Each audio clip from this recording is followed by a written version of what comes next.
오늘은 레위기 2장 말씀을 보겠습니다. 레위기 2장 말씀을 오늘은 좀 전체를 한번 읽고 그리고 말씀을 상고하고자 합니다. 레위기 2장 1절로 해서 16절 말씀을 우리가 같이 읽겠습니다. 누구든지 소재의 예물을 여호와께 드리려거든 고운 가루로 예물을 삼아 그 위에 기름을 붓고 또 그 위에 유향을 놓아 아론의 자손 제사장들에게로 가져올 것이요 제사장은 그 고운 기름 가루 한 줌과 그 모든 유향을 취하여 기념물로 단 위에 불사를 지니 이는 화제라 여호와께 향기로운 냄새니라. 그 소재물에 남은 것은 아론과 그 자손에게 돌릴지니라. 이는 여호와의 화제 중에 지극히 거룩한 것이라. 내가 화덕에 구운 것으로 소재의 예물을 드리려거든 고운 가루에 기름을 섞어 만든 무교병이나 기름을 바른 무교 전병을 드릴 것이요 번철에 붙인 것으로 소재의 예물을 드리려거든 고운 가루에 누룩을 넣지 말고 기름을 섞어 조각으로 나누고 그 위에 기름을 부을지니 이는 소재니라. 네가 솥에 삶을 것으로 소재를 드리려거든 고운 가루와 기름을 섞어 만들지니라. 너는 이것들로 만든 소재물을 여호와께로 가져다가 제사장에게 줄 것이요 제사장은 그것을 단으로 가져다가 그 소재물 중에서 기념할 것을 취하여 단 위에 불사를 지니 이는 화제라 여호와께 향기로운 냄새니라.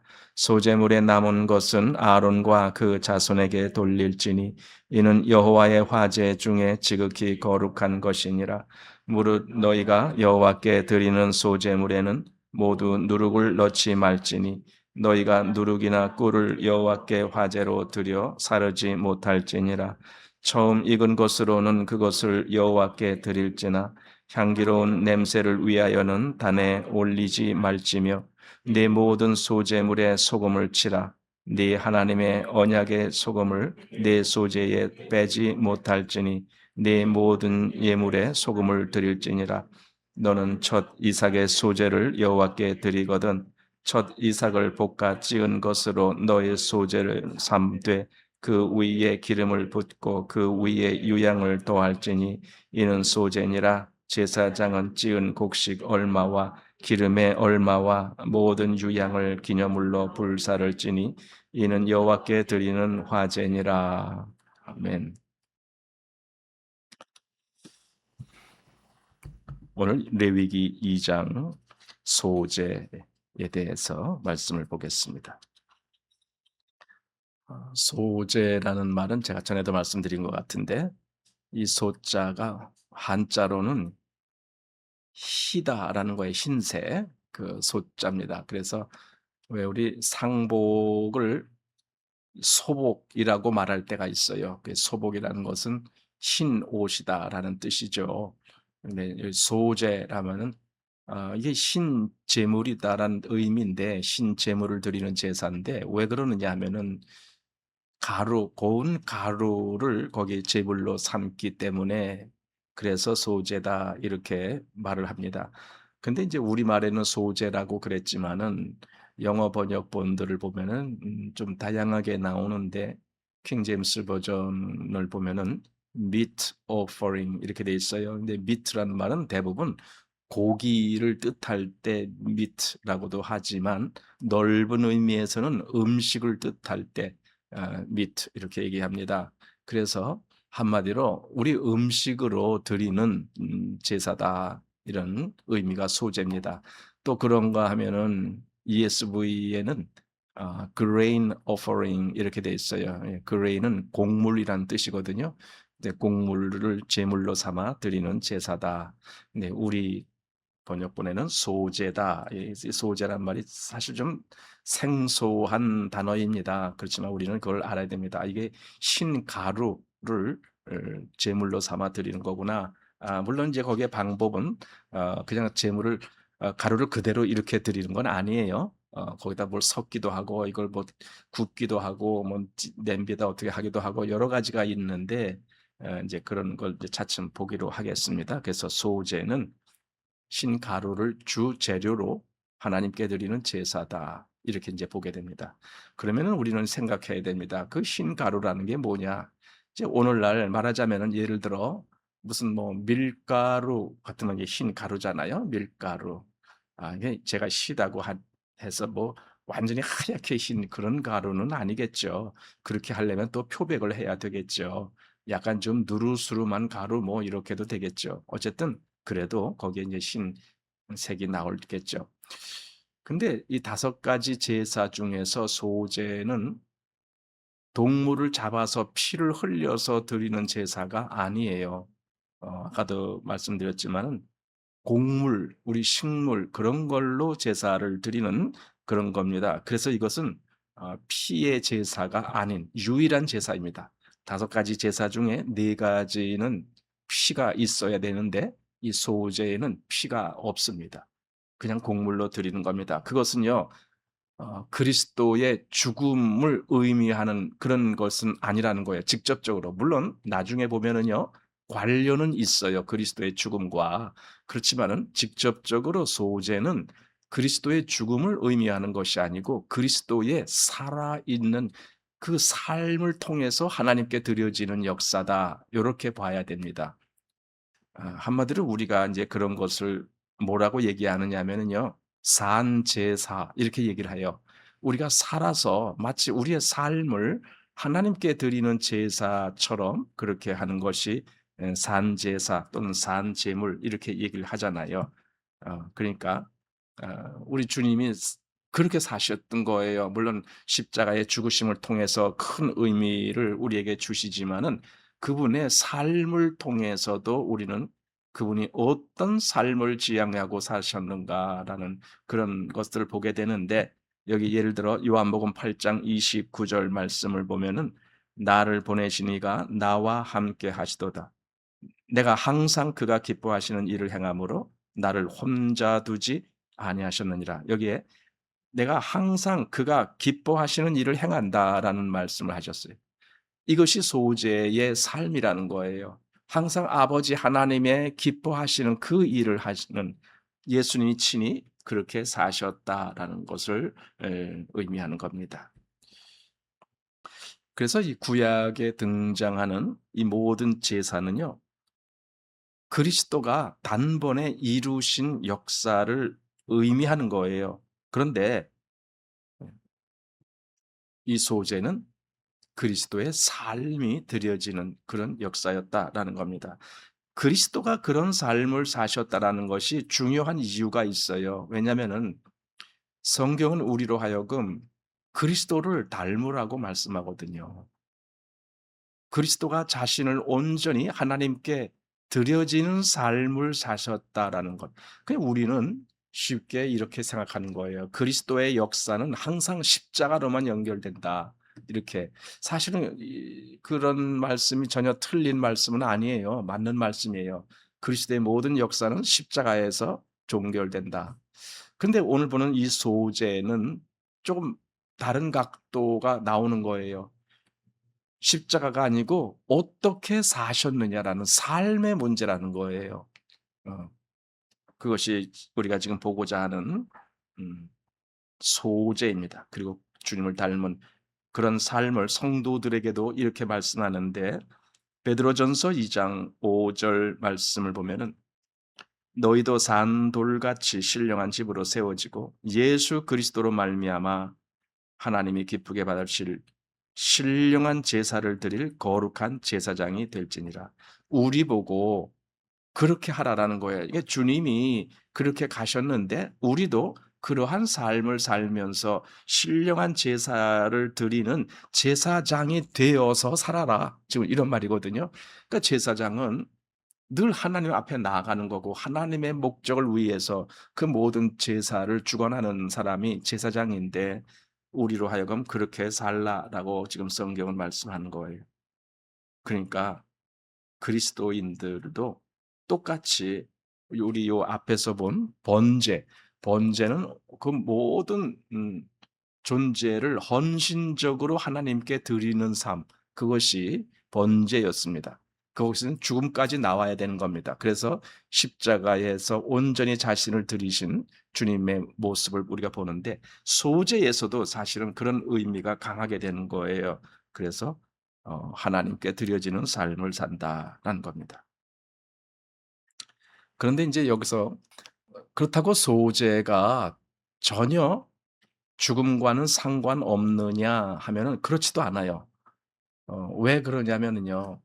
인제 우리가 이후에 제사를 볼 때에 이스라엘이 어떻게 제사를 지내고 또 하나님은 어떻게 제사를 지내라라고 말씀하셨는지 이런 부분을 보면은요. 이 소제라는 제사는 어느 날 "너희는 이렇게 내게 소제를 드려라." 이렇게 말씀하시지 않아요.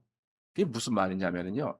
소제가 드려지기 위해서는 다른 제사랑 같이 드려져야 돼요. 어. 그게 무슨 말이냐. 소제는 비록 피가 없지만은 피 있는 다른 제사 예를 들어 번제라든가 속죄제라든가 이런 제사와 같이 어울려서 소제가 드려지게 돼 있어요. 그러니까 소제만 보면은 피가 없는 제사이지만 실상 소제가 드려지는 그 제사 상황에서는 다른 제사를 통해서 피가 드려지면서 거기에 소제가 같이 드려진다라는 의미예요. 그러니까 우리는 보통 피 없는 제사하지만 결국 그래서 삶이라는 것을 이야기하지만 이건 삶의 문제다 얘기하지만 역시 거기에도 그리스도의 피가 발라져야 될 문제가 있다라는 거예요.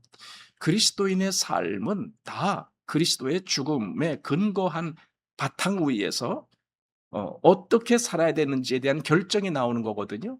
그러니까 그 결정에 의해서 하나님을 위한 삶을 사는 것, 하나님이 기뻐하시는 삶을 사는 것, 이것이 소제란 말이죠. 그러니까 소제는 소제만의 단독의 제사가 아니고 다른 제사, 즉 번제나 속죄제 이런 제사들과 같이 함께 드려지는 그런 제사였기 때문에 역시 소제에서도 그리스도의 죽음을 바탕에 두고 그리고 소제가 드려지고 있다라는 걸 보게 됩니다. 그래서 성도의 삶의 문제다. 이 소제는 그렇게 보는 겁니다. 사도 바울이 로마서를 기록하면서 앞부분에서 이제 보통 우리가 로마서는 하나의 논문, 즉 복음에 관한 한 논문 같은 그런 의미로도 보는데 1장에서 8장까지의 그 복음의 교리가 그대로 아주 질서정연하게 드러나 있어요. 물론 그리스도인의 삶에 대해서도 말씀하고 있어요. 영에 의하여 인도받는 삶에 대한 말씀을 하고 있잖아요. 그리고 9절, 10절, 11절 보면은 바로 이런 똑같은 원리 속에서 하나님이 유대인들을 또한 어떻게 이끄시는지에 대한 내용이 나오는 거예요. 그리고 12장부터를 가면은요. 이 앞에서 말씀한 그 복음에 기초해서 즉 어떻게 그리스도로 말미암아 죄 사함을 받고 의롭다 칭함을 받고 그리고 어떻게 그리스도와 함께 십자가에서 못 박혀서 이제 다시 새로운 부활의 모습으로 새 삶을 사느냐 이런 부분까지 다 말씀한 그 바탕 위에 뭐라고 말씀하느냐 12장 1절 여기는 좀 보아야 될 것 같아요. 로마서 12장 1절입니다.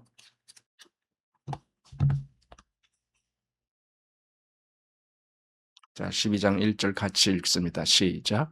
그러므로 형제들아 내가 하나님의 모든 자비하심으로 너희를 권하노니 너희 몸을 하나님이 기뻐하시는 거룩한 산 제사로 드리라. 이는 너희의 드릴 영적 예배니라. 자, 12장 시작하면서 그러므로 이렇게 했습니다. 이건 다시 말하면은 앞에서 말한 것을 근거로 또 그 바탕 위에 이렇게 된다라는 의미잖아요. 그게 그러므로예요. 그래서 그러므로 형제들아 내가 하나님의 모든 자비하심으로 너희를 권하노니 너희 몸을 하나님이 기뻐하시는 거룩한 산 제사 이제 나오는 거예요. 이게 바로 소제란 말이에요. 그렇지만 소제가 단독으로 드려지지 않고 이미 사도 바울이 복음을 앞에서 말씀한 것처럼 그 바탕 위에 그리스도의 피와 또 그리스도로 말미암아 의롭다함을 얻는 그러한 바탕 위에 바로 이 산제사가 드려져야 된다라는 의미죠. 그래서 로마서는 그 순서를 아주 정말 합당하게 그렇게 배열을 하면서 12장이 나왔던 것이죠. 바로 그것이 지금 우리가 보는 소재라는 겁니다. 그리고 이제 소재에서 우리가 또 다른 의미가 있음을 보게 되는데 그거는요. 여기 10절 말씀, 우리 레위기 2장 10절 말씀에서 보게 돼요. 소재물이 남은 것은 아론과 그 자손에게 돌릴지니 이는 여호와의 화제 중에 지극히 거룩한 것이니라 이거죠. 소재물은요. 그 소재물로 제물이 왔으면 그 제물을 몽땅 태우는 것이 아니에요. 거기 기념물로 태우는 것이 기념이라는 것은요. 전체를 태우는 것이 아니라 일부분을 태우면서 기념한다라는 의미예요. 그럼 나머지가 있을 거거든요. 그 나머지는 그럼 뭐 하느냐? 그게 제사장들 아론의 아들 제사장들이 그걸 나눠 먹는 거예요. 아까도 말했지만은요. 영어 성경을 보면은 이 소재를 음식으로 드리는 제물 이렇게도 했단 말이에요. 즉 먹을 수 있는 거예요. 그러니까 주로 그들의 그 식량의 주식은 밀이거든요. 그럼 밀로 무슨 성경에는 가끔 떡이라고 나오는 번역이 있어요. 당시에 우리나라에는 빵이 없었어요. 이 성경이 그렇게 번역될 때 빵이 없고 떡만 있었으니까 떡이라고 번역했지만 실상은 떡이 아니고 빵이에요. 왜냐하면 밀가루로 만들었으니까. 그래서 예를 들어 오병이어 할 때 그 오병 하면 우리는 떡 5개 하지만 떡이 아니고 빵이 5개예요. 이렇게. 그렇게 해야 더 맞는 말이에요. 밀가루로 구운 빵이거든요. 그것이 오병이어 이제 그런 겁니다. 근데 그걸 나눠 먹는 거예요. 말하자면 소재가 그거 재료거든요. 고운 가루. 그냥 고운 가루로 뭐 하는 건데 빵도 만들고 뭣도 만들고 다 하는 거예요. 음식 재료예요. 그걸 아론의 아들들 제사장들이 나눠 먹는 거예요. 여기서 아주 중요한 의미가 있는 거예요. 나누어 먹는다라는. 예. 그냥 누가 먹는다가 아니고 나누어 먹는다라는 것은 서로 간에 이 교류와 화합이 있어야만 되는 거예요. 물론 하나님과의 그 교통도 당연히 있어야 되는 거죠. 그렇지만 그것을 서로 식물로 삼아서 나누어 먹는다라는 한마디로 삶을 이야기하는 거죠. 이것도 역시 나눠 먹는다라는 것은. 그러니까 서로 간에 하나님으로 말미암아 베풀어지는 그러한 호의와 또 교류 이런 것들이 전부 소재 속에 있다라는 것을 보게 됩니다. 예. 자, 이제 다시 한번 본문을 보십시오. 1절 말씀을 보면은요. 누구든지 소재 예물을 여호와께 드리려거든 고운 가루로 예물을 삼아 그 위에 기름을 붓고 또 그 위에 유향을 놓아 이렇게 합니다.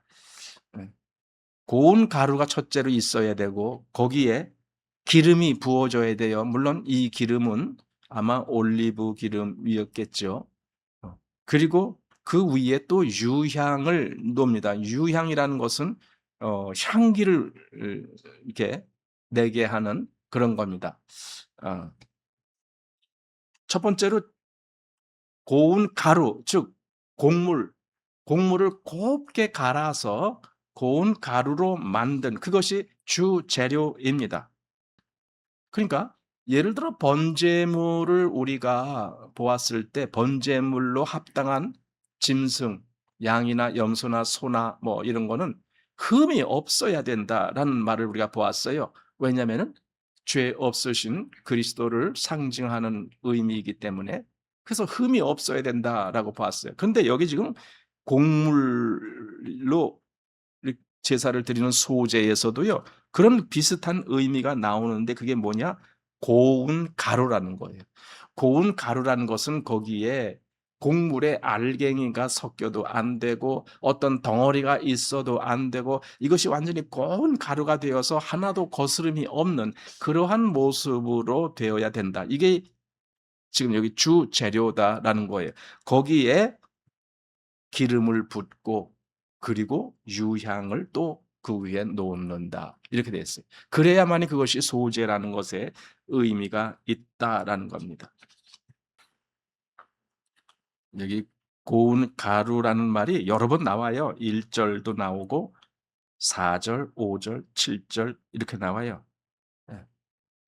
결국은 고운 가루라는 말은 우리가 이미 아시겠지만 그거는요, 곡물이 완전히 이렇게 빠져야만 되는 거거든요. 저도 어렸을 때 그걸 보았어요. 맷돌에 보통 여러 가지를 갈지만 어떤 때는 이런 곡물을 갈 때가 있어요. 특별히 이제 우리 찰떡을 시골에서 그전에 할 때 거기다 겉에 콩가루를 묻히거든요. 그럼 콩가루가 어떻게 나오냐면요. 그 볶은 콩을 맷돌에다 갈아요. 아주 갈아. 어 이걸 속에다 많이 넣고 갈면은 두두두두두 소리 나면서 이런 알갱이들이 나와요. 그러나 그렇게 갈지를 않고 쪼끔씩 넣고 한참 돌려요. 그러면은 아주 고운 그런 가루가 나오는데 그걸 또 채로 받쳐요. 어 그래서 더 고운 가루로만 그렇게 해서 찰떡 겉에다 이렇게 묻혀서 그 말랑말랑한 따뜻한 찰떡 하는데 그걸 콩가루를 묻혀서 그 자리에서 입에다 한번 탁 넣으면은 그야말로 꿀떡이죠. 아 그 맛 옛날에 정말 그 콩가루를 쫙 이렇게 하면은 그 냄새가 얼마나 향기로운지 그렇게 먹었던 기억이 나요. 옛날엔 다 이제 집에서 하잖아요. 옛날엔 뭐 그 떡을 해 주는 데도 없었어요. 옛날엔 쌀 정미하는 정미소나 있었지 떡을 해 주는 데가 없었어요. 근데 요즘은 뭐 사방이 떡을 해 주는 데가 많은데 그랬습니다. 어쨌든 이렇게 고운 가루라야 그게 쓰임을 받는 거예요. 덩어리가 있으면 안 돼요. 소재는요 바로 이게 가장 중요해요. 고운 가루, 고운 가루. 그래서 그게 하얗고 아주 뽀얗게 그 가루가 있었을 겁니다. 그렇게 돼야 돼요. 예. 정말 곡물의 그 알갱이 존재가 그대로 살아 있으면은 그건 소재가 아니에요. 어쩌면은 우리의 삶 속에서 우리가 우리의 본성이 그대로 살아 있으면 그건 소재가 될 수 없다라는 의미가 되는 거예요. 그게 다 갈아져서 가루가 돼야 돼요. 그 가루가 되면은요 원래의 형체가 없어져요. 어. 콩을 넣고 갈았는데 콩가루가 되면은 원래 동그란 콩은 없어져 버리는 거예요. 원래 내가 아담으로부터 타고난 그런 어떤 형체가 있을 거 아닙니까? 물론 모양의 의미가 아닙니다. 그 성질의 의미입니다. 그 성질의 그 아담의 속성을 내가 갖고 있는데 그것이 다 부서지는 거예요. 그러면은 더 이상 남아 있질 않아요. 존재는 그대로 있어요. 콩이 부서져서 콩가루가 돼도 그 존재는 그냥 있는 거예요. 그러나 옛날의 모양이 아니고 새로운 모양으로 바뀐 거예요. 콩가루라는. 지금 소재라는 것이 곡물이 갈아져서 완전히 하얗게 원래의 그 덩어리나 알갱이가 전혀 없는 그러한 모양으로 들여져야만이 그게 소재가 된다. 그래서 바로 그렇게 갈아진 가루 위에 기름을 부어야 된다. 예. 잘 아시듯이 기름은 성령의 역사를 의미하는 거예요. 성령께서 정말 자기가 완전히 부서진 그 심령 속에 역사되어지고 그다음에 거기에다 유향이 더 첨가돼야 돼요. 유향은 향기를 내는 겁니다. 그것은 그리스도의 향기를 나타내는 그러한 삶을 살아야 되는 의미 있는 거예요. 이것이 바로 지금 고운 가루나 거기에 기름을 부은 거나 그리고 거기에 유향을 얹은 거나 이것이 온전히 그리스도인이 어떻게 살아야 되는지에 대한 삶의 문제를 말씀해 주고 있는 거예요. 그래서 소재를 산제사 이렇게 말했던 거예요. 산제사. 그리스도인의 삶을 어떻게 살아야 되느냐? 바로 그겁니다. 예.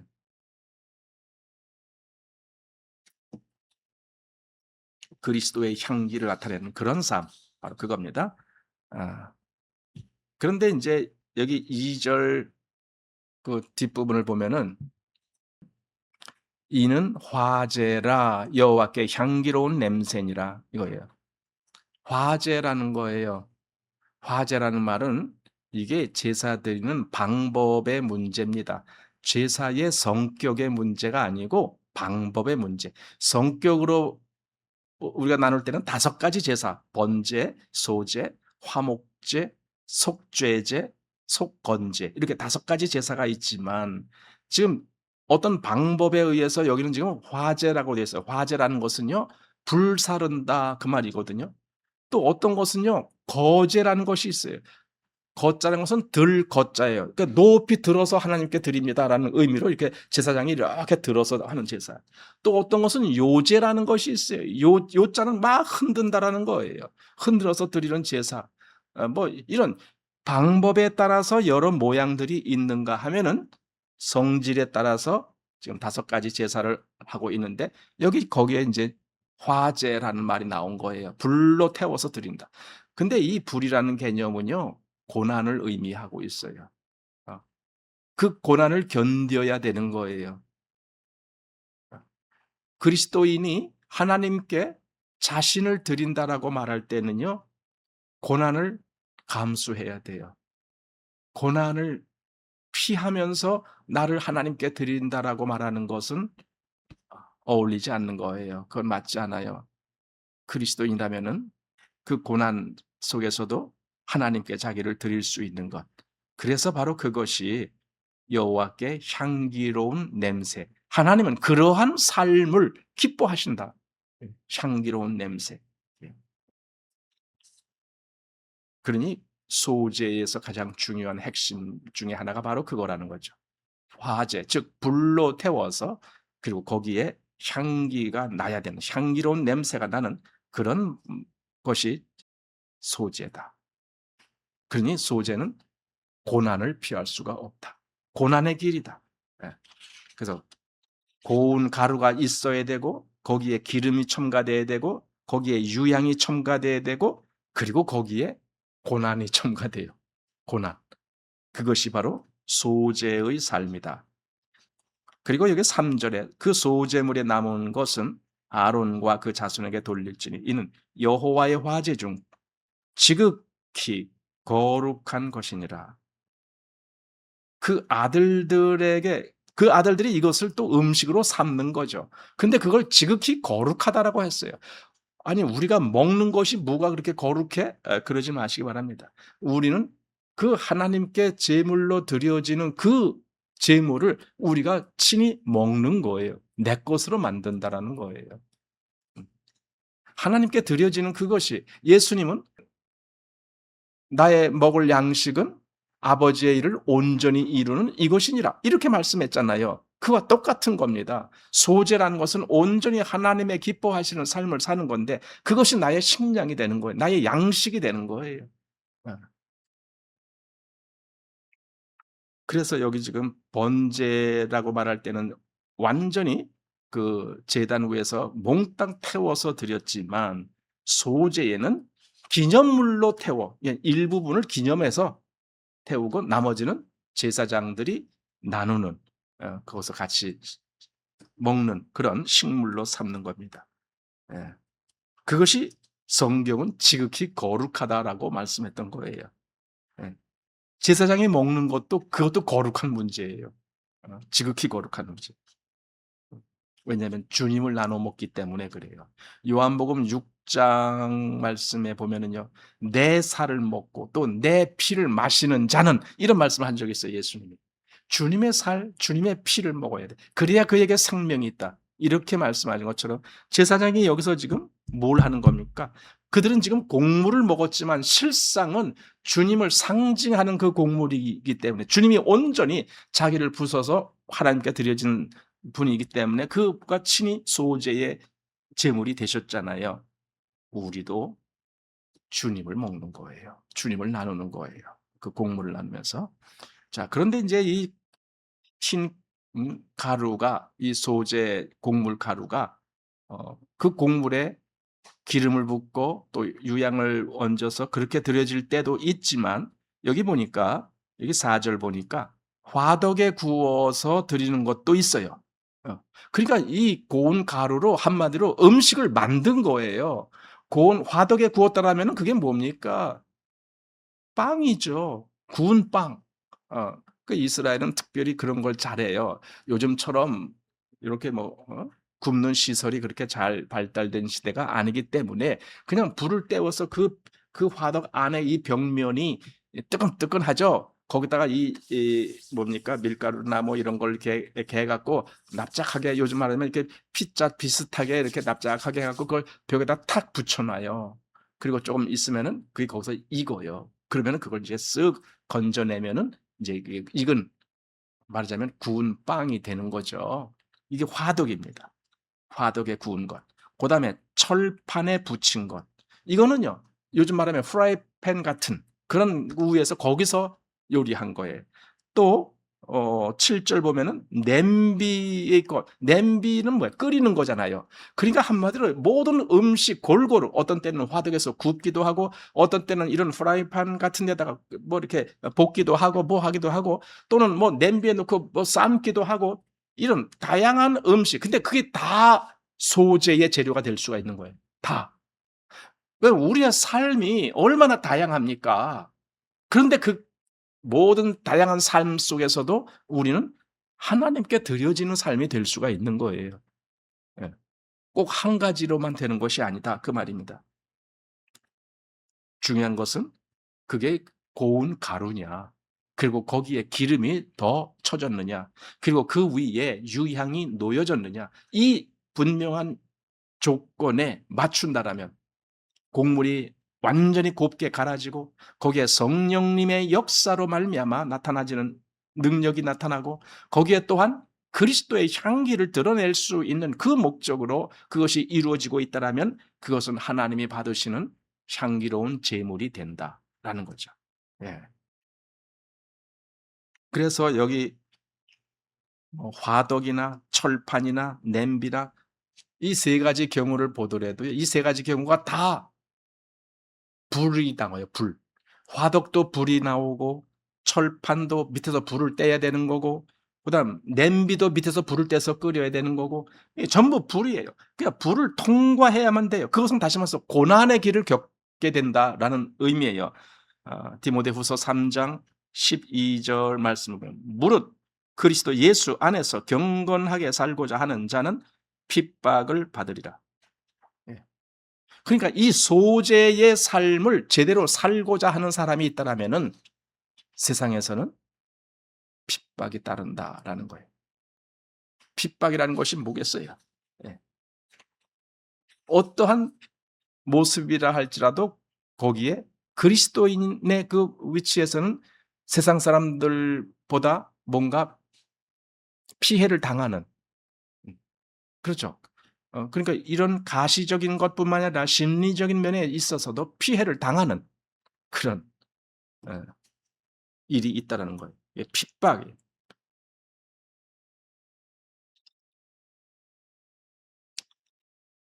저희 사모가 이제 병원에 있었을 때, 재활병원에 있었는데, 어, 전에는 그 4층에 그 통합병동이라고 해서 간병 통합하는 데가 있었고, 그 후에 이제 3층에는 이제 일반 병동 돼서 제가 이제 늘 가서 같이 있었잖아요.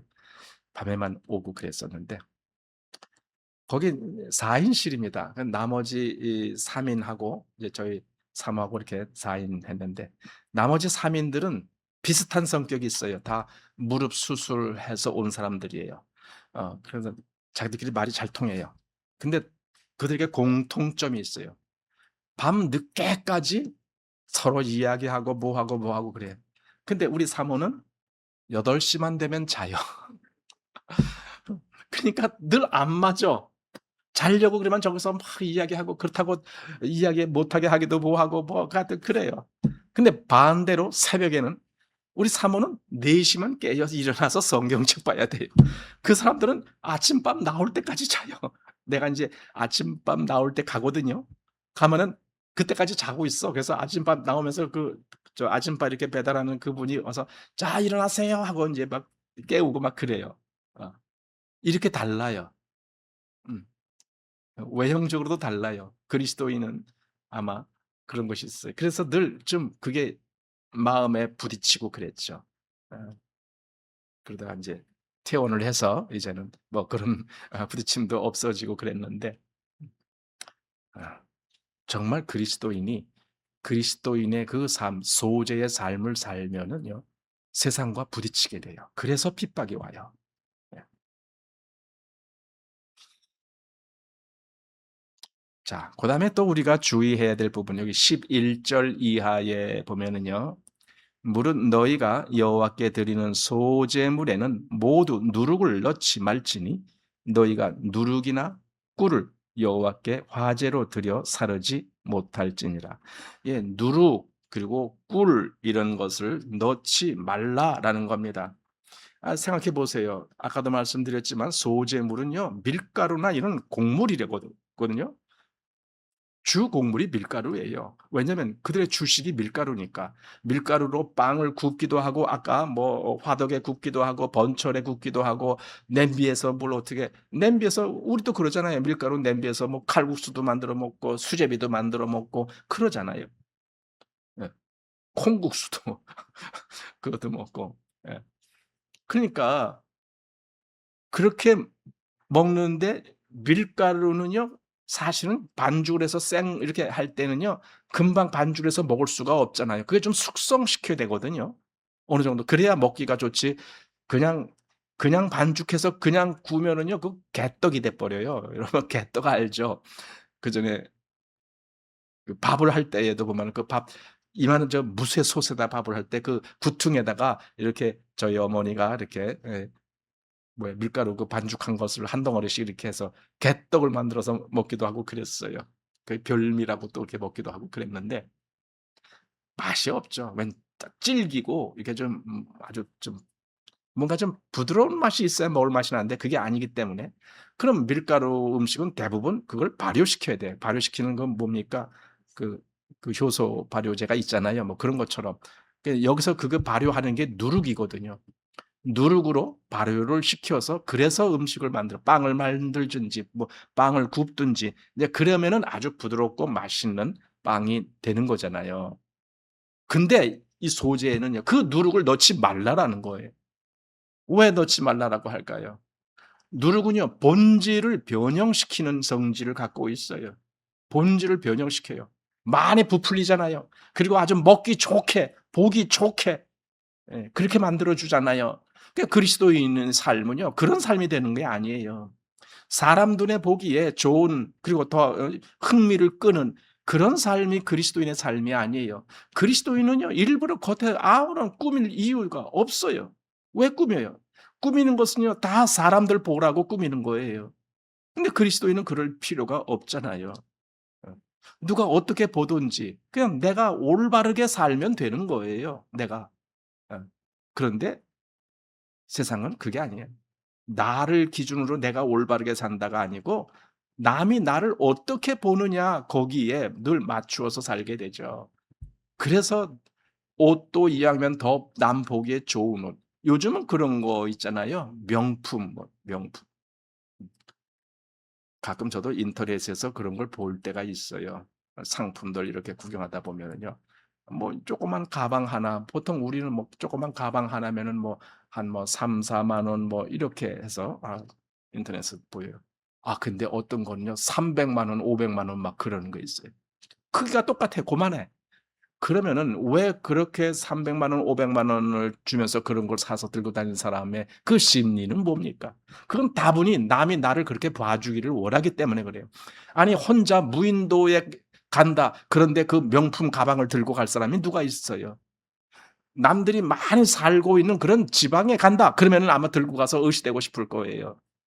요게 누룩이라는 의미입니다. 누룩은 그렇게 본질을 이렇게 더 확대시키고 과장시키고 하면서 남들 보기에 좋아 보이게 만드는 거예요. 꿀은 또 어떻습니까? 꿀 얼마나 달콤합니까? 예. 본래의 맛을 감추면서 아주 맛있는 걸로 예, 그렇게 변형시키는 것이 꿀 아닙니까? 저희 사모가 전에 병원에 있을 때 이쪽 일산병원 쪽에 있을 때 거기서 이제 중환자실에서 나와서 일반 병동에 있을 때인데 그때도 아직은 이제 온전히 이렇게 뭔가 생각하는 거라든가 말하는 거라든가 이런 것들이 잘 되지 않았을 때입니다.